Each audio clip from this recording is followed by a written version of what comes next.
Hello, my name is Patricia, and I'm 38 years old. It's a sad reality, but many women have faced cruelty from their in-laws, and I'm no exception. However, my experience is unique, one that many may struggle to relate to, especially when it comes to standing up for oneself and seeking justice. But in my case, I was fortunate enough to change my situation, and I'm sharing my story in hopes that it might inspire others going through similar struggles to fight back against the mistreatment they face.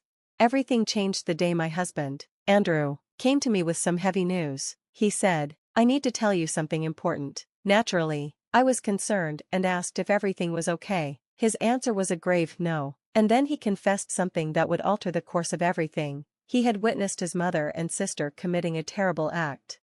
This moment was a turning point because, until then, Andrew had always dismissed my complaints about his mother, Susan, and sister, Lisa. They had made it their mission to belittle and embarrass me, from ruining my clothes at family events to tampering with my food and drinks, ensuring I'd make a fool of myself in public. They even went as far as slandering my business. They were upset that I had taken their precious boy away, despite my constant attempts to explain their behavior. But Andrew had never taken my side, until now.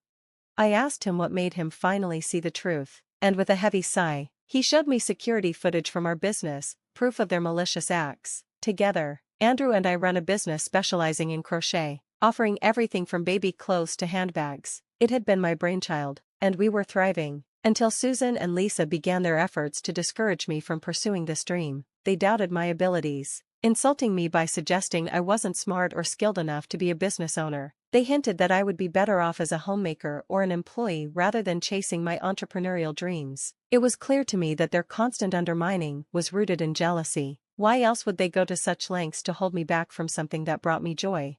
Until now, Andrew had been blind to their cruelty, despite my tearful explanations and the evidence of spoiled food, ruined dresses, and their unwarranted criticisms of my business. But the proof he saw changed everything. The footage was shocking: two figures, masked but unmistakably feminine, one taller and the other shorter, vandalizing our shop with spray paint. Then, Andrew pointed out a detail I had missed: a distinctive necklace worn by one of the vandals. It was an exact match to a piece he had given his mother, Susan, during our trip to Hawaii. I felt a wave of validation wash over me as I realized the truth. "I see what you mean," I said, finally feeling heard. "It must be them." The floodgates opened, and I was overwhelmed with a mix of emotions: frustration and pain from Andrew's delayed acknowledgement of my struggles, coupled with a sense of relief that he finally understood what I had been enduring. I hesitated to directly accuse his family, considering their relationship, but I also longed for justice and wondered how to confront their sabotage. Just then, Andrew received a call from Lisa, which seemed almost like fate. She told him about the upcoming family reunion to welcome Uncle Jacob home for the weekend. "Are you planning to confront them about what we discovered?" I asked, unsure of Andrew's stance. He confessed that he was torn between loyalty to his family and standing by me. "I want to, but it's difficult. That's my mother and sister," he admitted. Yet, he reassured me, "If you decide to confront them, I'll support you in every way possible." As the weekend approached, we found ourselves at a crossroads: confront Susan and Lisa with the truth, or find another way to address the injustice they had caused. Andrew's willingness to support me, despite the complexity of the situation, marked a pivotal moment in our fight against the relentless hostility of his family. On the day of the reunion, we made our way to Susan's house early, eager to help with the preparations for the big family feast celebrating Uncle Jacob's return. His homecoming was a major event, given his beloved status and long absence. The atmosphere was charged with anticipation for the joyous reunion ahead. However, upon our arrival, I immediately sensed a shift. Susan and Lisa, who had always greeted us with warmth, suddenly wore expressions of thinly veiled jealousy and disdain at our presence. "Oh, you two are here early?" Susan remarked, her voice dripping with false sweetness. "Yeah, Mom, we thought we'd come by to help out with the crowd," Andrew replied, ever the peacemaker. "Aren't you just the kindest?" she responded, though her eyes were anything but kind as they landed on me, as if accusing me of some unspoken crime.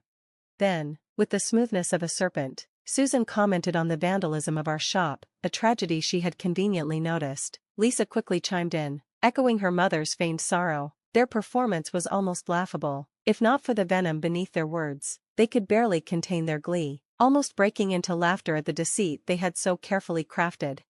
I bit back my anger. choosing to feign ignorance. Now wasn't the time for confrontation.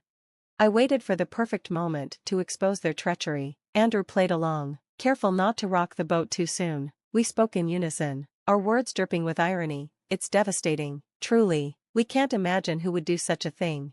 Their reaction to the mention of involving the police was just as defensive as I'd expected. Lisa hastily cut in, trying to downplay the incident. Police for a minor act? Surely it was just kids messing around. Oh, Lisa, it's heartwarming how you worry about these kids, I replied, my voice thick with sarcasm. But regardless of their intentions, they need to be held accountable. After all, ignorance isn't a valid excuse for such actions. Our exchange wasn't just small talk. It was a game of strategy, and I was biding my time, waiting for the right moment to fully expose their malicious behavior. The day was still young, and the feast had only just begun. Susan, trying to support Lisa's minimization of the situation, chimed in with her usual condescending tone. Remember the foolish things you did as a teenager? Let's not overthink this. We have a party to prepare for. Her words were an attempt to dismiss the vandalism as youthful folly, but I could see it clearly. Our mention of police involvement had rattled them. Despite their attempts to appear unfazed, the tension in the air was undeniable. Andrew and I exchanged a silent, meaningful glance, an unspoken agreement passing between us to maintain our act. We joined the others in preparing for the party, cooking, cleaning, and setting up. By 4 p.m., the house was buzzing with the arrival of family members, and the long-anticipated reunion was in full swing. In the midst of the chaos, Andrew pulled me aside, his face serious. He handed me a concealed microphone. "Wear this," he whispered, his voice tinged with a mix of regret and determination. "I know I'm not confrontational enough to go directly against my mother and sister. I'm not the assertive figure you hoped for, but this way, you can uncover the truth on your terms. You're stronger than me. With this mic, you can gather the evidence we need for justice." I understood what he was offering, a different kind of support, one that played to my strength. I clipped the microphone on, hit the record button, and began my covert mission. It didn't take long before I found Susan and Lisa in the kitchen, engaged in a heated conversation. I lingered by the door, careful not to alert them to my presence. Lisa's voice was tinged with anxiety. "She knows everything. Mom, didn't you see how she was looking at us?" "Quiet, Lisa, you're being paranoid," Susan replied sharply, but I could hear the uncertainty in her voice. "She has no idea it was us." "I'm telling you, she knows. I can feel it," Lisa insisted, her panic rising. "Even if she suspects something, what can she really do about it?" Susan countered, attempting to soothe Lisa's nerves. "Remember, Andrew is on our side, and she loves Andrew. If she found out and tried to tell him, he'd never believe her over us." Their words were more than just a confession, they were a damning revelation of their true nature. The conversation was a detailed map of their schemes, from ruining my dress before a big presentation to spoiling my food and drinks, all in an effort to undermine me. They believed that Andrew's loyalty to them would always outweigh any doubts about their behavior, keeping their misdeeds safe from punishment. As the weight of their betrayal sank in, I could no longer contain my frustration. I'd intended to gather more evidence quietly, but the truth was out, and I was done playing their game. It was time to confront them directly. I worried that the microphone might not have captured their admissions clearly from a distance. It was critical to get closer, not just to ensure the recording was solid, but to confront them face to face. I barged into the room, feigning innocence. "Hey, is there anything else we need to do before Uncle Jacob arrives?" I asked, startling them. Their reactions were a mix of surprise and feigned concern, with Susan immediately chastising me for giving her a fright, claiming she had a weak heart. I couldn't resist a sarcastic jab. "Not too weak, it seems," I replied, hinting at her unexpected vitality for someone her age. Curious, Susan pressed, asking what I meant. I took the bait, insinuating that I'd recently seen her in some rather energetic, if not questionable, activities, dressed all in black and wearing a mask. They froze at my description, and the brief pause was enough to tell me I'd struck a nerve. I pushed further, alluding to having witnessed something incriminating. Their defense came fast but nervous, a weak attempt to feign ignorance.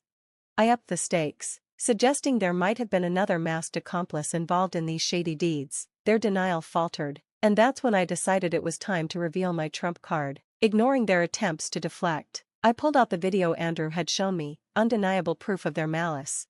The footage played on my phone, and their faces drained of color. The silence that followed was a moment of pure triumph. Not just for confronting them, but for standing up against their relentless efforts to undermine me. The evidence was irrefutable, and it marked a turning point in our ongoing family drama.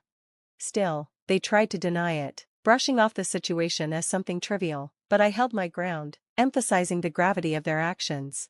"This is a very serious matter," I insisted, pushing the phone closer to them. I could see their expressions shift from arrogance to panic as they realized the footage directly implicated them in the vandalism against my business.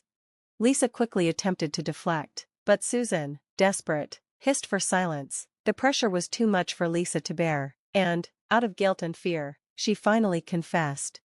Susan's denial crumbled in an instant as Lisa admitted their crime, leaving them no escape, but rather than take responsibility, their tone shifted from confession to defiance. They taunted me, thinking their connection to Andrew would make them untouchable. They were wrong. I met their challenge head-on. "Andrew's affection for you may be strong, and maybe he won't intervene," I shot back. "But what makes you think I'll stand idly by after you targeted my business? My passion?" My voice was unwavering, my resolve clear. In a desperate attempt to erase their confession, they lunged for my phone, but I was faster, sidestepping them with ease. They threatened me, but I remained unfazed, fully aware that the evidence was securely backed up beyond their reach.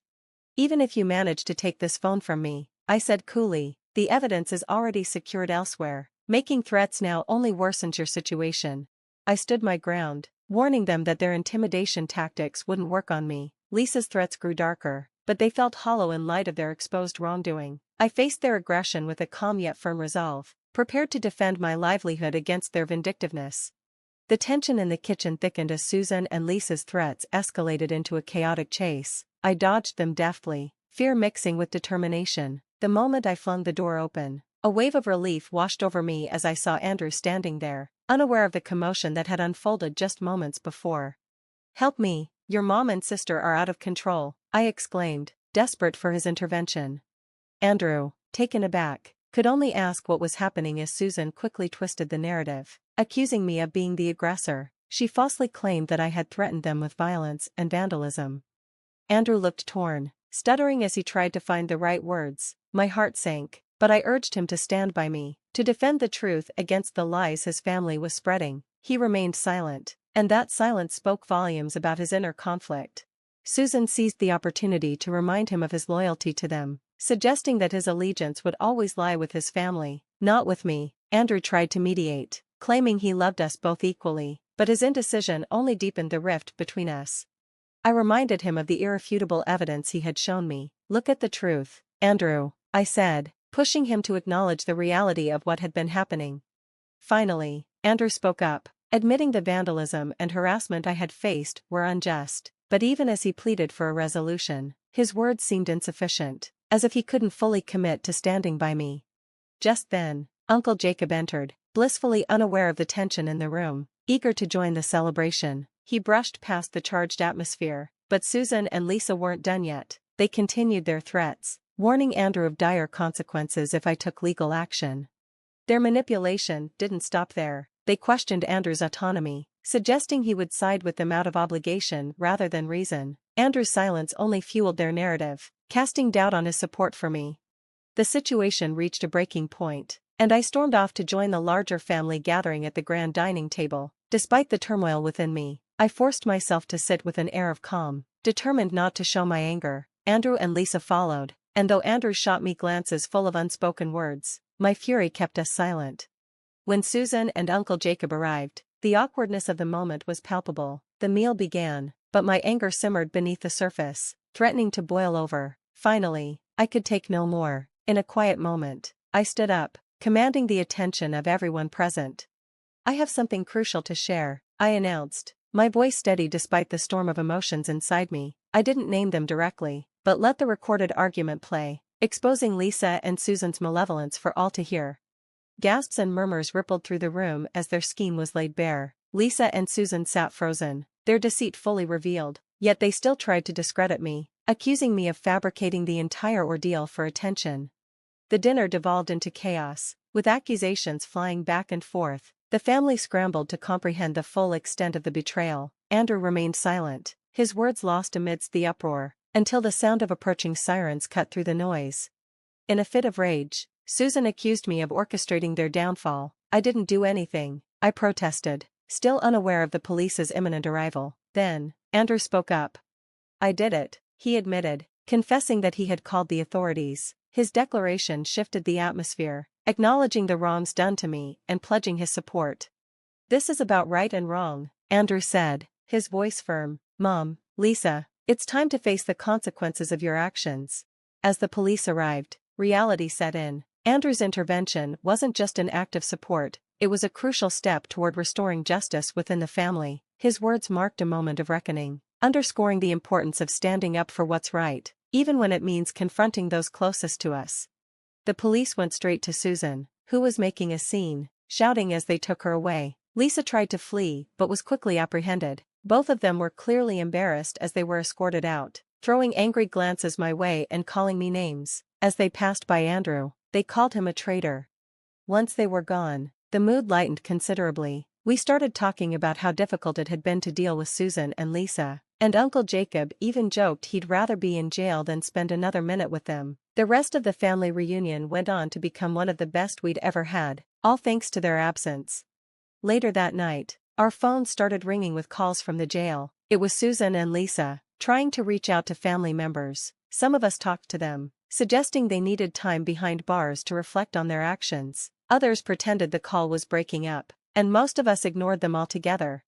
Andrew's decision to call the police brought us closer, and it marked a turning point in our relationship. Susan and Lisa eventually got out of jail, but had to pay for the damage they caused. I could only imagine how that stung their pride. Now, whenever we run into each other, the smug expressions they once wore have been replaced with embarrassment and worry. Getting back at them for everything they did was incredibly satisfying.